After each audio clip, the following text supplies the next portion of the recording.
Buenas tardes, ya están jóvenes, vamos a empezar. Buenas tardes. Ya, entonces vamos a continuar. Nos habíamos quedado en esta parte donde existe una relación de la evolución del trabajo de parto en cuanto al descenso del producto, ¿no? Vamos a ver que el grado del descenso a través de la palpación manual, vamos a ver que va a tener una presentación alta, insinuada, fija, encajada o bien encajada. Y estos van a representar las maniobras de Leopold que posteriormente vamos a ir avanzando. Lo que nos interesa ahora es conocer los planos de Hodge y la escala de Delhi, como hemos descrito ayer. El primer plano que corresponde a -4 de la escala de Delhi, el segundo plano a -2 de la escala de Delhi, el tercer plano a 0 o mesopelvis de la escala de Delhi y el cuarto plano de Hodge que corresponde a +4 de la escala de Delhi. La clasificación según la constitución anatómica de la pelvis, según Cadwell y Molloy, van a ser 4. Tenemos la pelvis ginecoide, o sea, la normal, donde podemos ver que existe un predominio del diámetro anteroposterior sobre los diámetros transversos. Tenemos la pelvis antropoide, donde vemos que existe claramente un predominio del diámetro anteroposterior sobre los diámetros transversos. Tenemos una pelvis androide o masculina, que por déficit de la producción de estrógenos y de progesterona no se va a desarrollar en la mujer la pelvis ginecoide, ¿no? Entonces existe un déficit en cuanto a la producción de estrógenos y progesterona que están encargados del desarrollo de los caracteres sexuales secundarios. Y tenemos la pelvis platipeloide, donde se puede apreciar un claro predominio de los diámetros transversos en la pelvis.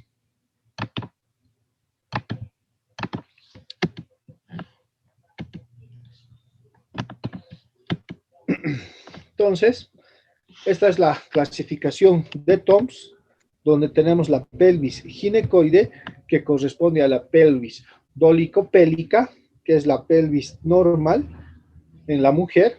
Luego tenemos la pelvis androide o pelvis masculina, que según TOMS corresponde a la pelvis mesatipélica, donde existe un predominio del diámetro anteroposterior.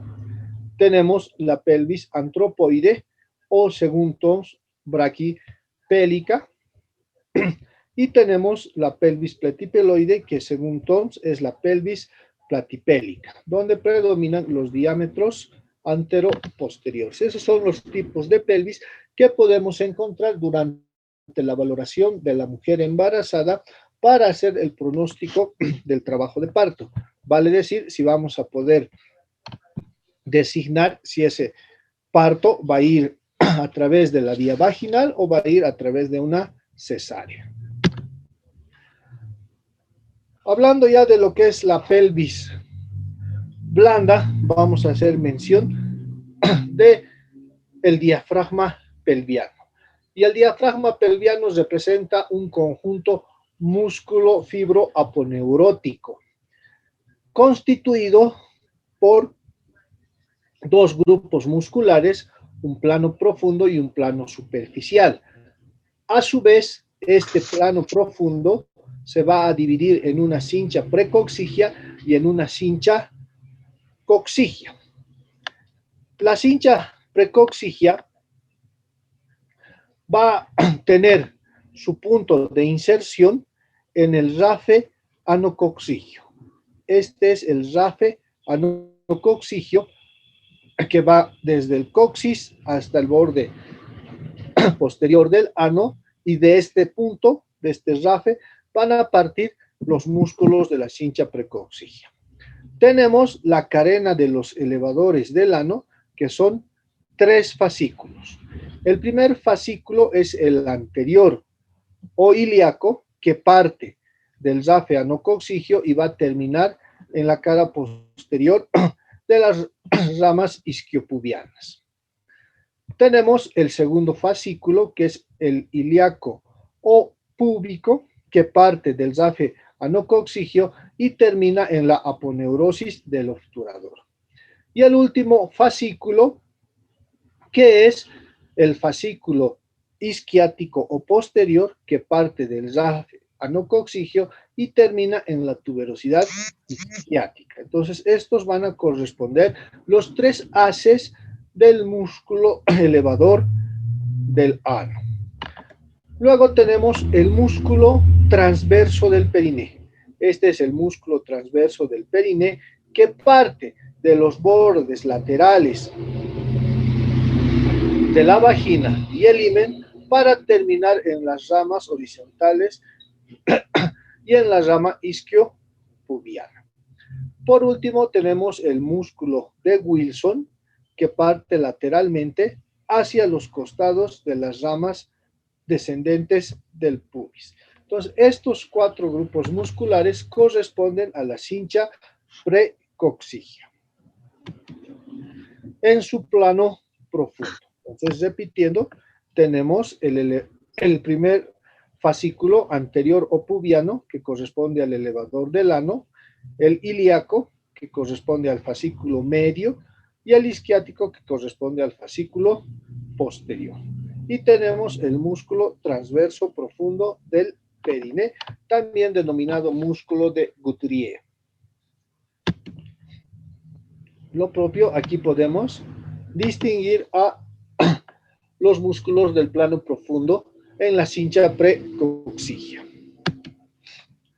El plano superficial, que va a estar constituido por la cincha coxígea.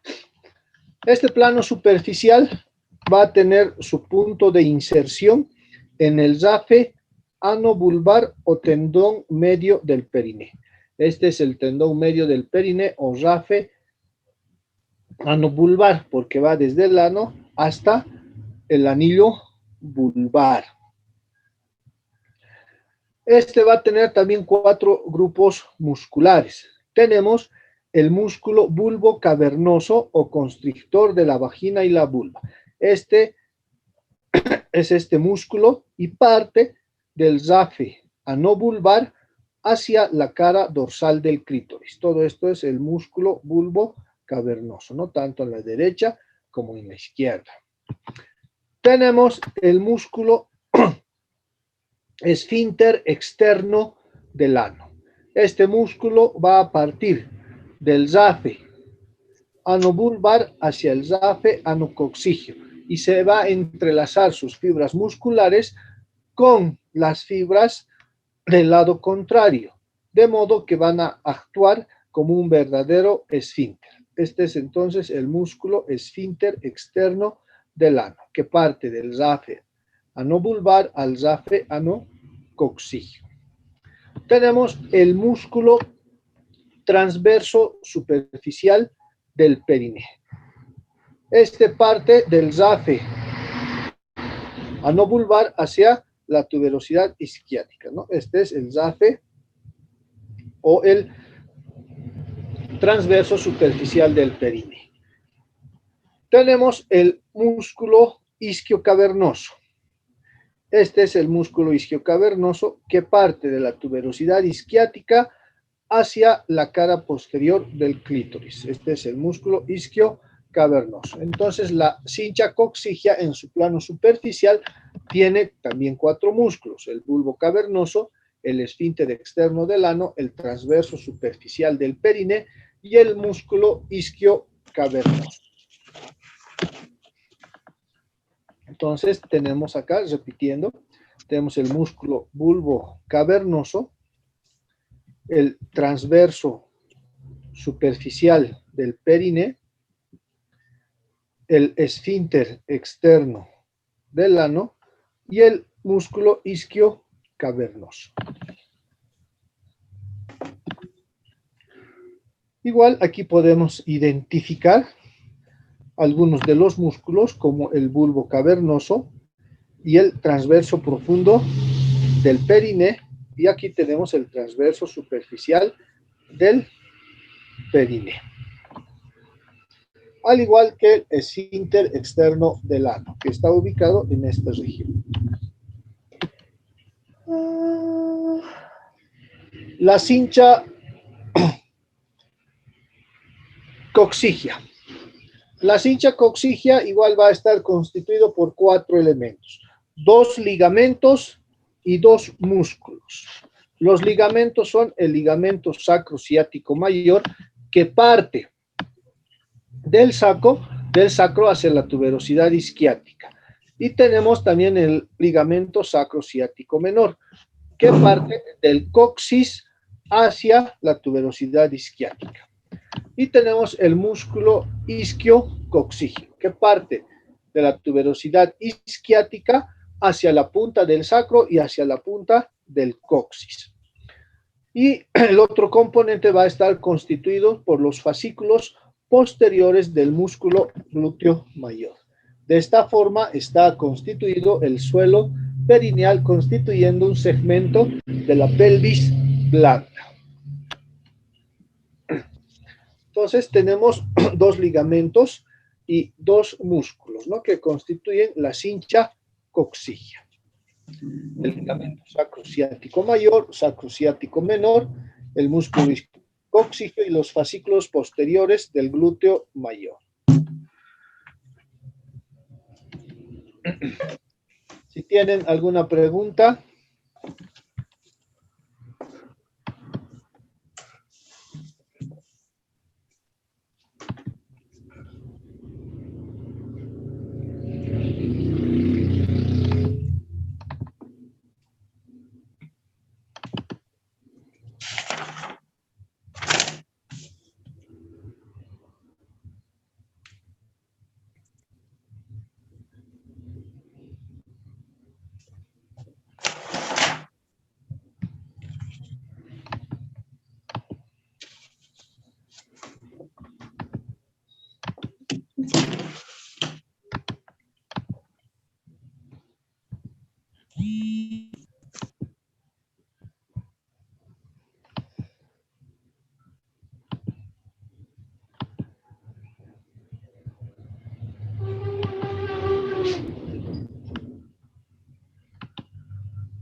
Ya vamos a hablar algo ahora de los cambios que se producen durante la gestación. Bueno, los cambios que se producen en el embarazo son cambios anatómicos y son cambios funcionales que experimenta la mujer embarazada desde el momento de la fecundación hasta después del parto e incluso durante el puerperio, que es la etapa o el periodo después del nacimiento. Estas modificaciones se presentan a consecuencia de la alta demanda metabólica que va a desencadenar el desarrollo del feto, así como también el crecimiento de la placenta y del líquido amniótico. Estos cambios anatómicos y fisiológicos que experimenta la mujer embarazada deben ser conocidos de manera exacta, puesto que pueden ser interpretados de manera errónea y confundirlos con alguna alteración que esté presentando la mujer embarazada. Se van a clasificar en modificaciones generales y modificaciones locales y modificaciones del aparato genital. Las modificaciones generales van a ser las siguientes. La primera es que la mujer va a modificar su aspecto general. Algunas mujeres tienen un aspecto demacrada, se tornan deprimidas, ya que el embarazo en sí puede desencadenar una situación de estrés. pueden evitar consumir alimentos y entran en un estado de desnutrición o pueden tener miedo al estado del embarazo, ya sea porque son adolescentes o son multíparas y entonces la situación socioeconómica de la paciente hace que esta misma entre en una situación de estrés por toda la solvencia económica y la responsabilidad que representa un nuevo miembro en la familia. Y esto también condiciona situaciones de tensión. Se modifica la actitud y la marcha. La mujer embarazada, a medida que va avanzando la gestación, va a modificar su centro de gravedad, proyectando la cabeza y el tórax hacia adelante y simultáneamente va a producir una lordosis lumbosacra, haciendo que el abdomen de la mujer se proyecte hacia adelante, lo que se llama aspecto jactancioso de la mujer embarazada o también orgullo de la mujer embarazada.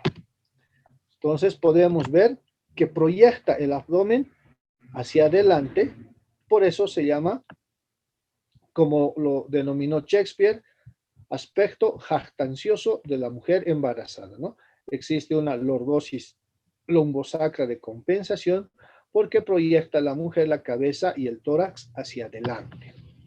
También se va a modificar la marcha y va a ser una marcha semejante a los palmípedos, a la del pato, porque va a ser lenta y balanceada, de izquierda a derecha.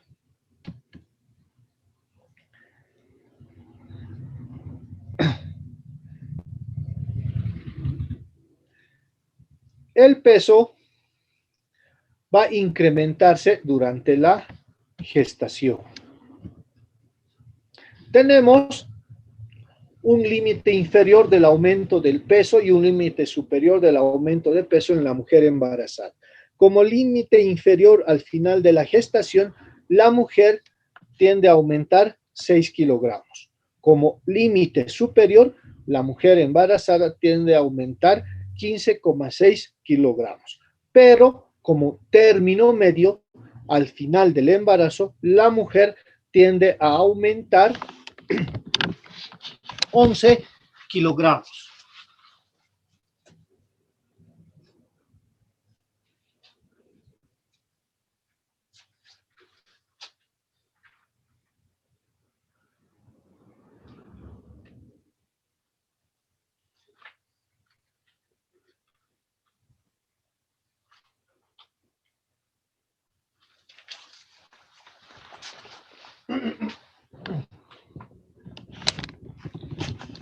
Son responsables de este aumento del peso en la mujer embarazada, primero, el crecimiento progresivo del feto, la placenta y el aumento del líquido amniótico.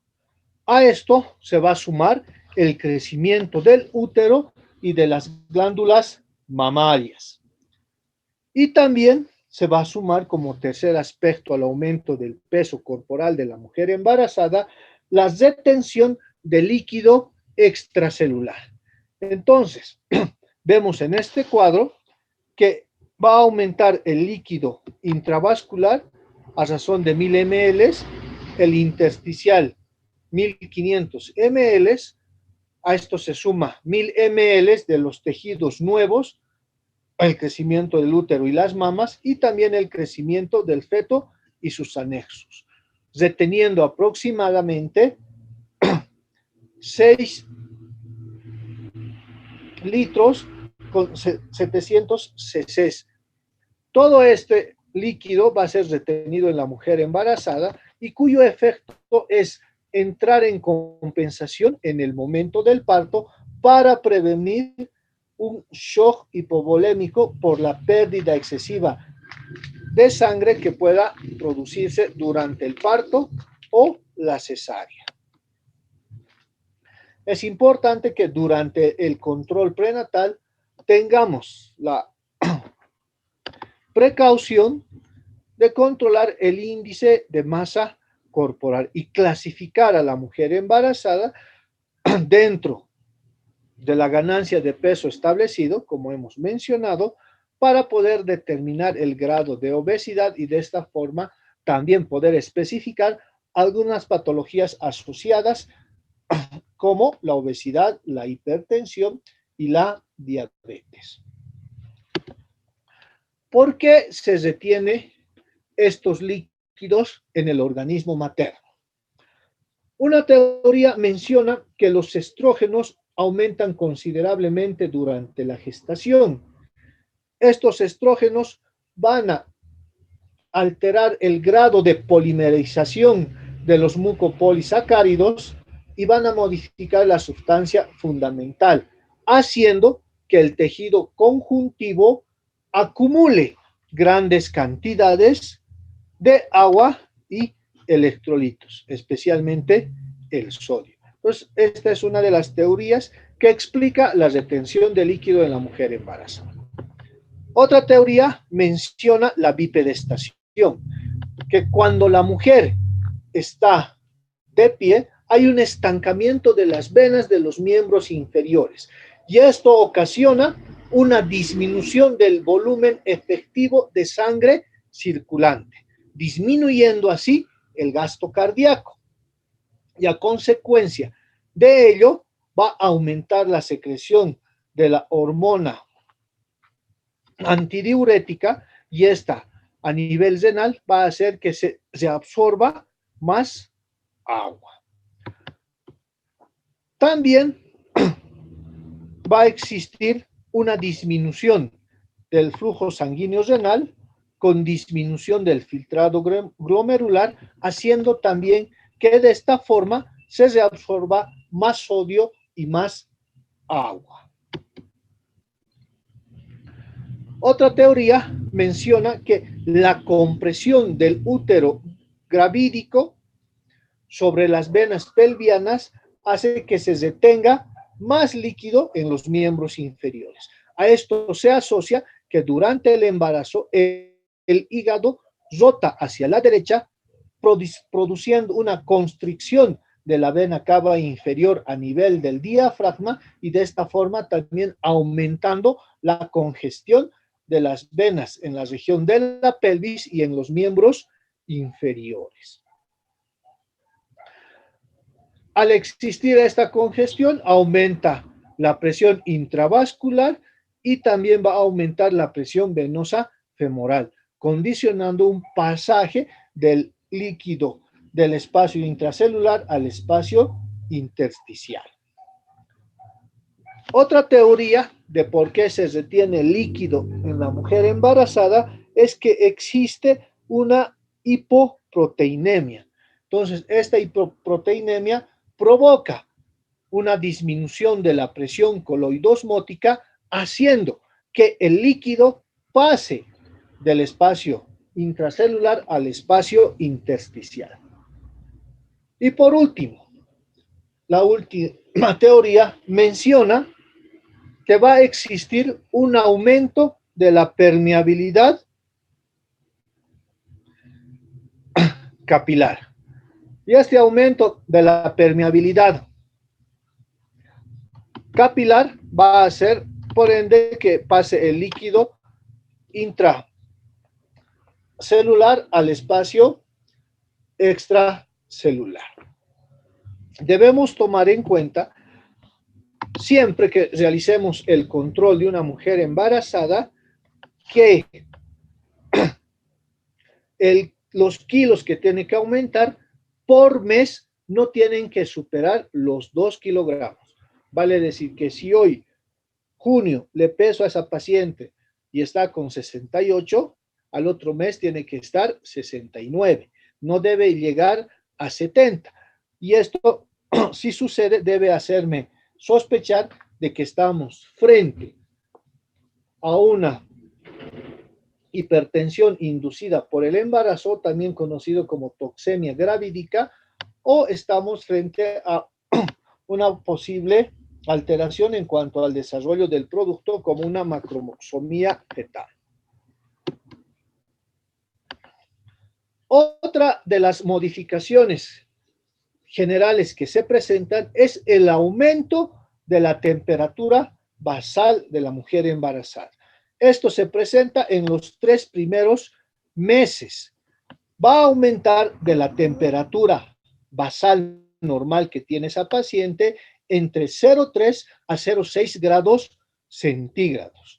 Este aumento de la temperatura se produce a consecuencia de la presencia de la progesterona, más específicamente de sus metabolitos, que son la etioconalona y el pregnandiol. Entonces, estos elevan la temperatura basal de la mujer embarazada en 0,3 a 0,6 grados centígrados. Y también esta elevación de la temperatura se utiliza como un signo de presunción de embarazo. La piel. La piel también va a sufrir una serie de modificaciones durante el embarazo. Va a existir una pigmentación acentuada de los tegumentos, a consecuencia de una mayor producción de la hormona melanocito estimulante.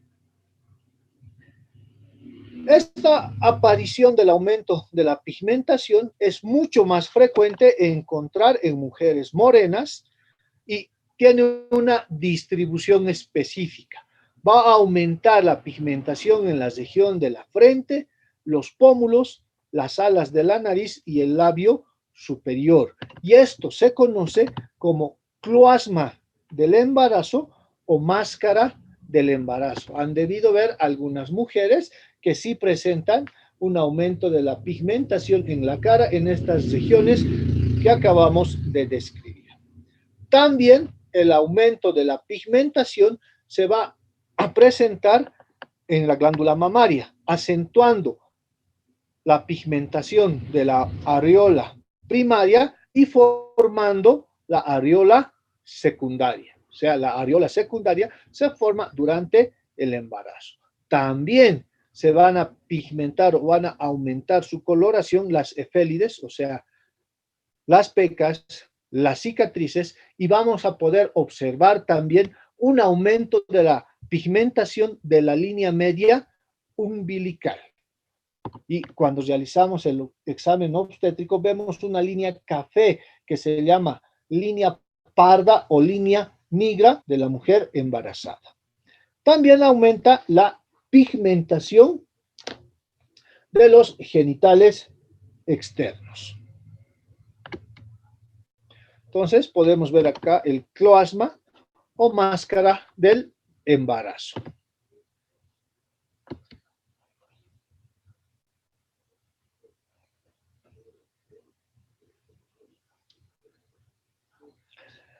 ¿Qué pasa con el tejido celular subcutáneo?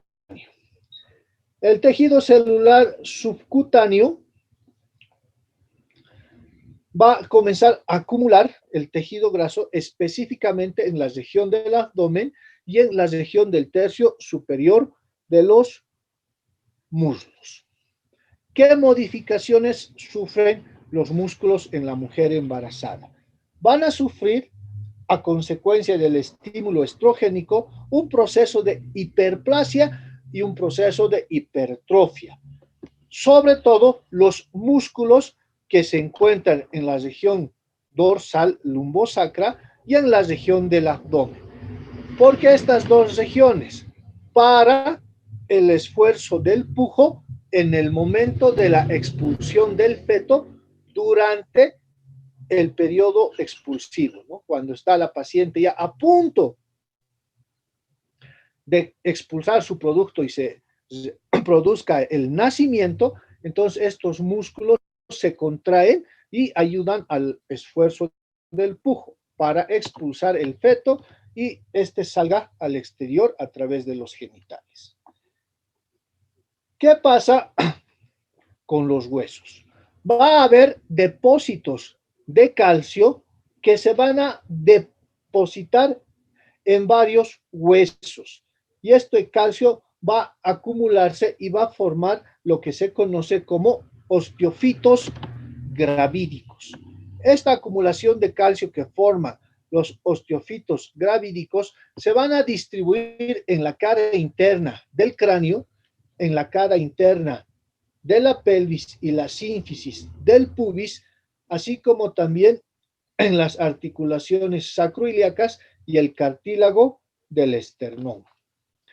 Algunos autores mencionan que las mujeres jóvenes que quedan embarazadas tienden a crecer en cuanto a la estatura durante el embarazo. ¿Qué sucede con las articulaciones en las modificaciones generales del embarazo? Debido al aumento del espesor y la inhibición serosa, algunas articulaciones van a adquirir una mayor movilidad.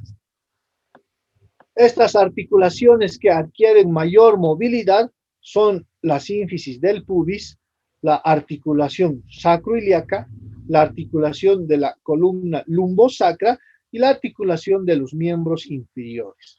¿Cuál es el objetivo de aumentar la movilidad de estas articulaciones? Ampliar el canal del parto para la expulsión del feto y se produzca el parto sin ninguna intercurrencia. Entonces, esos son los objetivos de las modificaciones que se presentan en cuanto a las articulaciones. Entonces, el embarazo es un periodo de adaptación para las necesidades del feto, para mantener el embarazo en forma adecuada y la realización del parto. Ahora, entramos a describir los cambios en los genitales. El útero.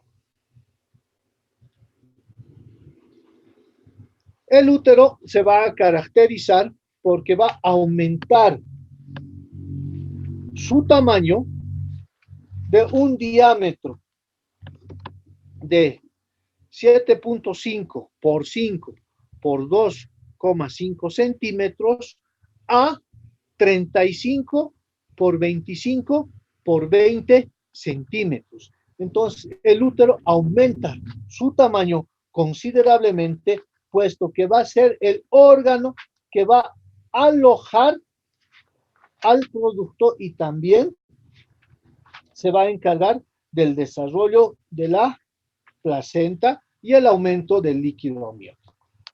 También se va a modificar el peso del útero.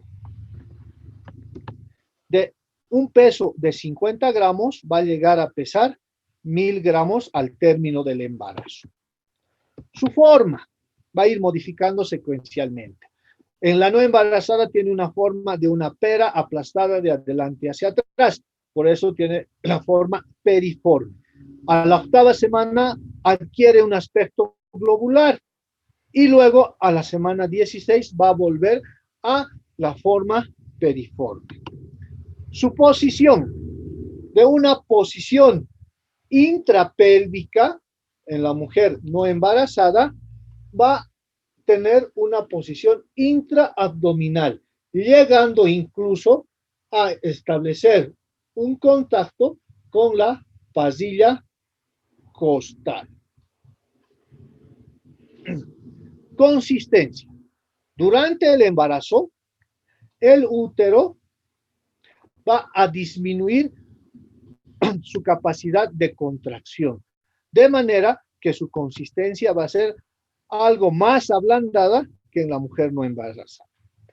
Su vascularidad va a aumentar por la presencia de los estrógenos para permitir un adecuado flujo sanguíneo útero-placentario. Su contractilidad. La contractilidad del útero va a estar en reposo durante toda la gestación. Pero en el momento ya de concluir el tiempo del embarazo, va a comenzar a presentar primero contracciones de Braxton Hicks, que son contracciones indoloras. Luego, estas contracciones de Braxton Hicks se van a transformar en contracciones dolorosas que van a desencadenar el trabajo de parto. Entonces, la contractilidad uterina, el embarazo está disminuido, solo aumenta al finalizar el embarazo para que se produzca el trabajo de parto y de esta forma, esta contracción del útero con la fuerza necesaria pueda expulsar al feto hacia el exterior a través de los genitales. Otra de las características que se van a modificar en el útero es la elasticidad, puesto que va a aumentar su diámetro anteroposterior, transversal, y de esta forma permitir el crecimiento del producto. También va a disminuir su sensibilidad, debido a que va a estar más relajado, preveniendo el aborto y la amenaza de parto prematuro. Su excitabilidad se va a reiniciar, como mencionamos, al final de la gestación para que pueda contraerse y de esta forma dar inicio al trabajo de parto. La contractilidad. La contractilidad es importante en dos puntos: en el momento del nacimiento y después de que se va a producir el alumbramiento, o sea, la salida de la placenta. Esta contractilidad nos va a permitir garantizar la disminución del flujo sanguíneo y de esta forma permitir que la paciente no entre en un shock hipovolémico. La retractilidad. La retractilidad también es una característica del útero que se va a presentar en el puerperio. Esta retractilidad va a hacer que el útero que estaba en el momento del nacimiento a nivel del ombligo o de la pasilla costal vaya descendiendo poco a poco hasta su ubicación en la cavidad pélvica. O sea, de una posición intraabdominal tiene que disminuir a una posición intrapélvica. Y la capacidad, que es la última característica del útero que se modifica, es que de 4 cc's en la no embarazada va a aumentar su capacidad aproximadamente a 4000 cc's. Una modificación anatómica que se puede encontrar en el útero es cuando el embrión se ha implantado en uno de los cuernos uterinos y va a adoptar esta forma y recibe el nombre de útero de Piscaquec, cuando se ha implantado el embrión en uno de los cuernos uterinos. En este caso se ha implantado en el cuerno derecho. Cambios en el miometrio. ¿Qué sucede en el miometrio? Va a existir por estímulo estrogénico una hipertrofia y por estímulo de la progesterona una hiperplasia.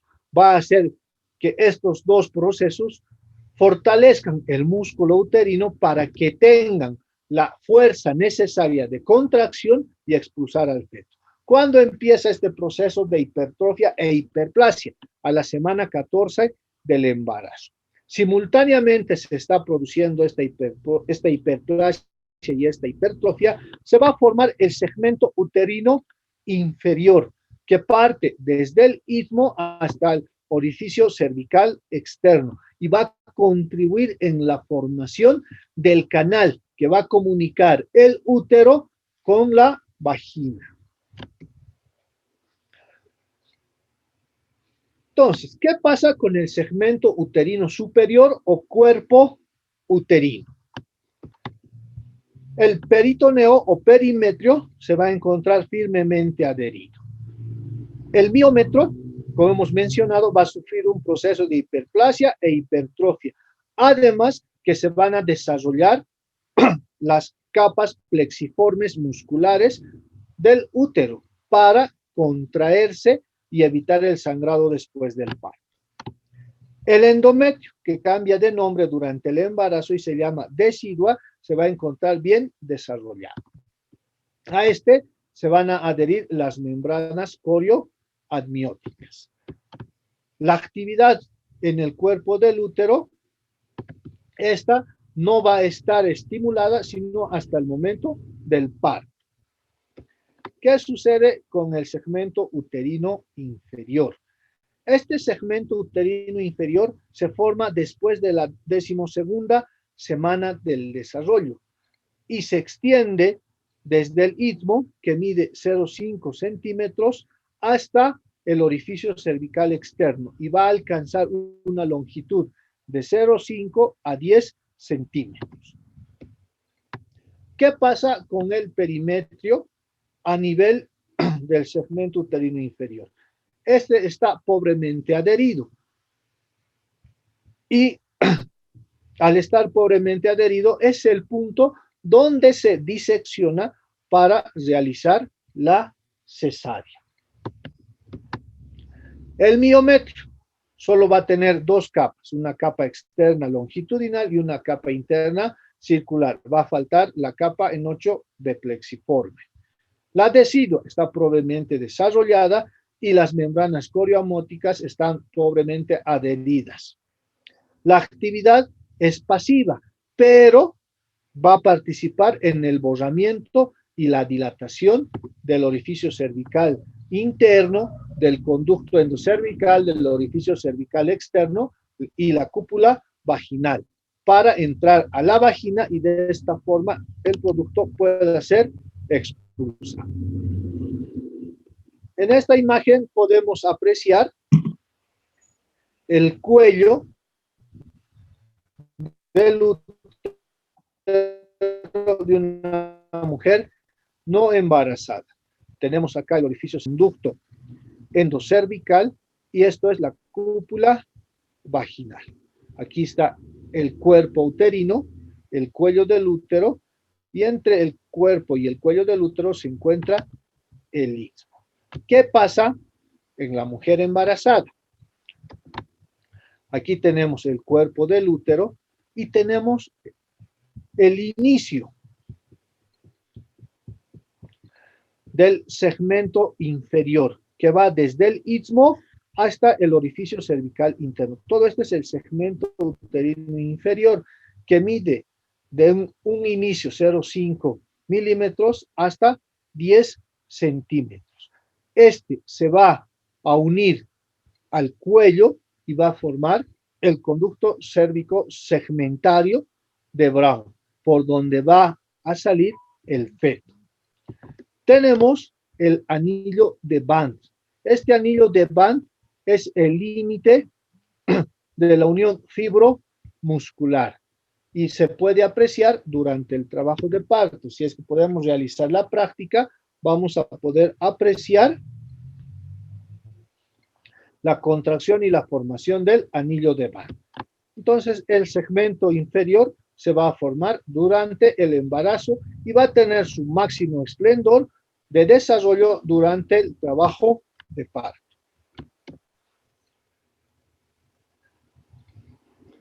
La unión entre el segmento uterino superior y el segmento uterino inferior es el anillo de contracción de Band o también anillo de contracción fisiológica, que se encuentra a nivel de la unión fibromuscular.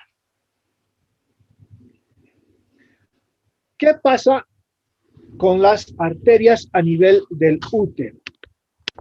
La luz de la arteria uterina se va a duplicar 5 veces más, garantizando así un aporte adecuado de nutrientes y de oxígeno para el normal desarrollo del producto. Las arterias del miometrio y las arterias deciduales, que reciben el nombre de arterias espirales, van a sufrir una degeneración en su túnica muscular. ¿Qué va a pasar? Se va a transformar esta túnica esta túnica se va a transformar y va a ser reemplazada por el trofoblasto. Esta túnica muscular entonces va a ser reemplazada por el trofoblasto para que estas arterias del miometrio y estas arterias deciduales no sean reactivas a los vasoconstrictores, o sea, no se contraigan, no cierren su luz, siempre estén dilatadas, permitiendo un adecuado flujo sanguíneo uteroplacentario. Y en el momento que son reemplazadas esta túnica muscular de las arterias del miometrio y deciduales, van a recibir el nombre de arterias uteroplacentarias. El flujo sanguíneo del útero durante el embarazo es aproximadamente de 500 cc por minuto.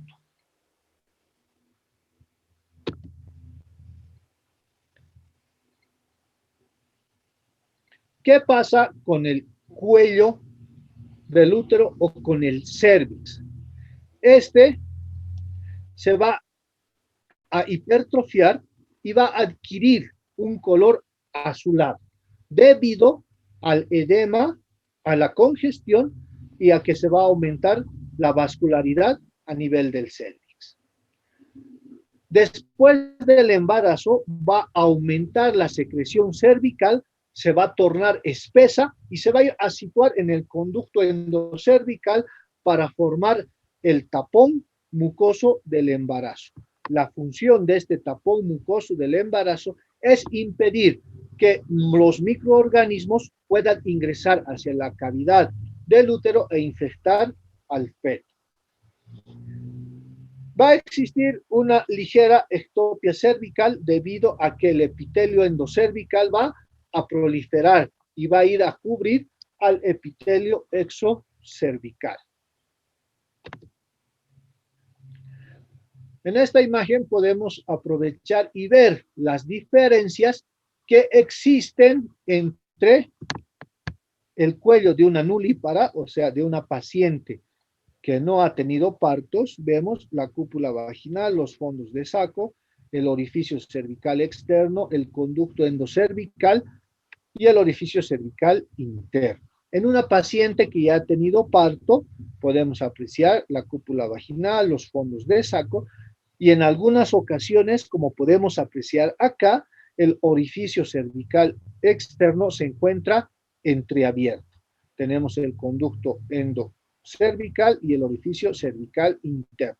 Entonces, las diferencias entre una paciente que no ha tenido partos y una paciente que ya ha tenido partos, ¿no? Diferencia del cervix uterino.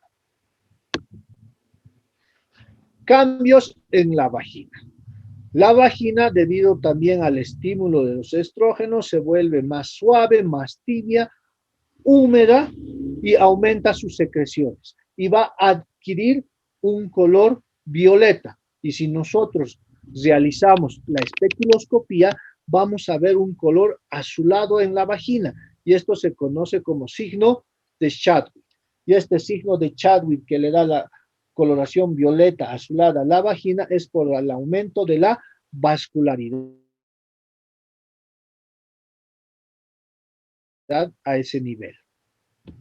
¿Qué pasa con los ovarios? Estos se van a agrandar debido al edema y al aumento de la vascularidad. Sobre todo el ovario que contiene al cuerpo lúteo del embarazo.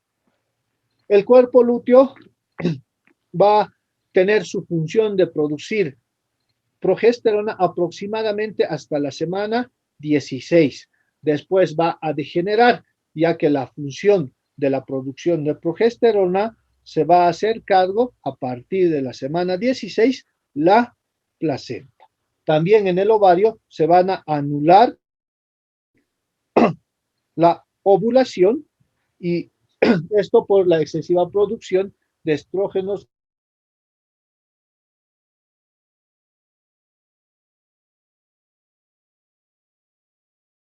y progesterona que tienen que desarrollar. Cambios hematológicos. ¿Ya? Creo que ya es las 3. Vamos a quedar ahí, muchachos. Atentos a la lista, por favor. Alemán, Presente. Álvarez, Presente. Apaza, Presente. Araca, Presente. Aramayo, Presente. Arando, Presente. Arce Calvo, Presente. Arcelaime, Presente. Argandoña, Presente.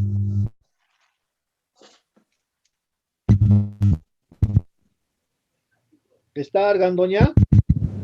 Sí, doctor, presente, di. Ah, ya, no le he escuchado.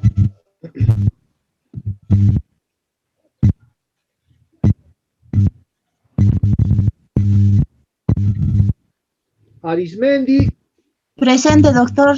Astete, Presente. Avisa, Presente, doctor. Guazenechea, Presente, doctor. Guazenechea, Mamani, Presente, doctor. Bedoya, Presente, doctor. Bedoya. ¿No está? doctor. Bravo. Bravo, Presente, doctor. Cabezas, Presente, doctor. Cabrera, Presente. Cáceres, Presente, doctor. Camargo, Bravo y hora de Presente, presente, doctor. Campuzano, presente, doctor. Presente, doctor. Canaviri, Presente, doctor. Canasa, Presente, doctor. Carvajal, Carvajal, Carvajal Lovera, Presente, doctor. Castillo, Presente, doctor. Castro Bedoya, Presente, doctor. Castro Huanca, Presente, doctor. Chacón, Presente, doctor. Chihuahua, Presente, doctor. Choquehuanca, Presente, doctor. Choque Mamani, Colque Aramayo, Presente, doctor. Colque Chipani, Presente, doctor. Colque Flores, Condori Choque, Presente, doctor. Condori López, Presente, doctor. Coro Machaca, Presente, doctor. Coronado, Presente, doctor. Cruz Alá, Presente, doctor.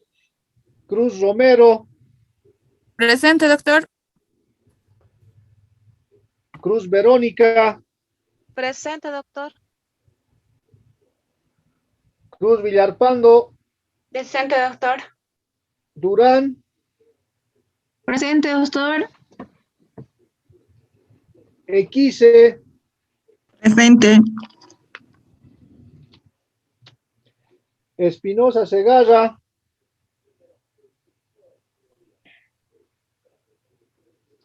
Espinosa Montesinos, Presente, doctor. Estrada, Presente, doctor. Flores Cruz, Presente, doctor. Flores Gutiérrez, Presente, doctor. Fuertes Hualpa, Presente, doctor. tu foto, Fuertes. Guevara, Presente, doctor. García Rodríguez, Aquí, doctor. García Cayo, Presente, doctor. Hualpa Condo, Hualpa Janco, Presente, doctor. Julián, Presente, doctor. Limón, Presente, doctor. López, Mamani Cava, Presente, doctor. Mamani Ruiz, Presente, doctor. Ponce, Presente, doctor. Quintana, Presente, doctor. Quintanilla, Presente, Quispe, doctor. Presente, doctor. Rivero, Ruiz, Presente, doctor. Sibila, Presente.